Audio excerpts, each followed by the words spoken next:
बिस्मिल्लाहिर्रहमानिर्रहीम।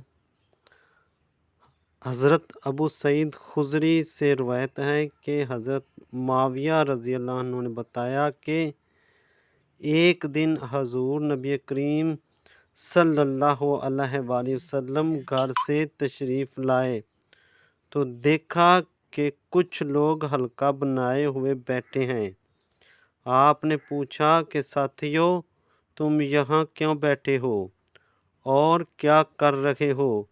उन्होंने कहा कि हम यहाँ बैठकर अल्लाह सुब्हानहू व तआला को याद कर रहे हैं, इसके एहसानात जो इसने हम पर किए, हम इन्हें याद कर रहे हैं।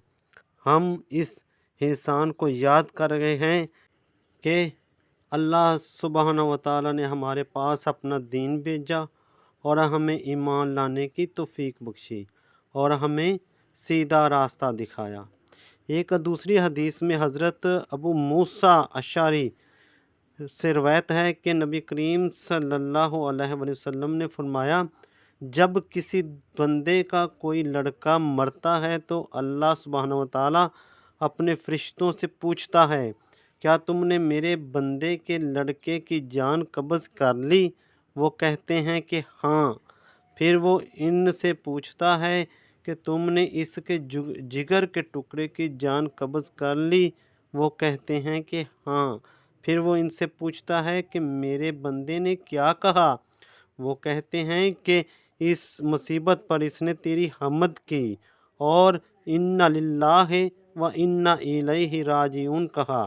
तब अल्लाह सुब्हानहू व तआला उनसे कहता है कि मेरे इस बंदे के लिए जन्नत में एक घर बनाओ और इसका नाम बैतुल हम्द यानी शुक्र का घर रखो।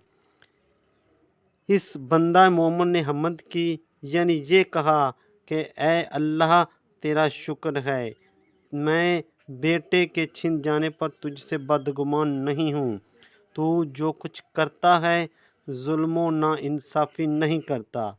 अपनी चीज़ अगर कोई ले ले तो उससे नाराज़गी क्यों? इन्ना लिल्लाहि व इन्ना इलैहि राजिऊन ये सब्र का कलमा है और इंसान को सब्र की तालीम देता है, क्योंकि इसके मानी है कि हम अल्लाह रब्बुल इज़्ज़त के ग़ुलाम और बंदे हैं। हमारा काम इसकी मंशा के मुताबिक दुनिया में ज़िंदगी गुजारना है और हम इसी के पास लौट कर जाएंगे। अगर हमने मुसीबत पर सब्र किया तो अच्छा बदला मिलेगा, वरना बुरे बदले से दो चार होंगे। दुनिया की हर चीज़ फ़ानी है, इस तरह का सोचना मुसीबत को आसान कर देता है। वमा अलैना इल्लल बलागुल मुबीन।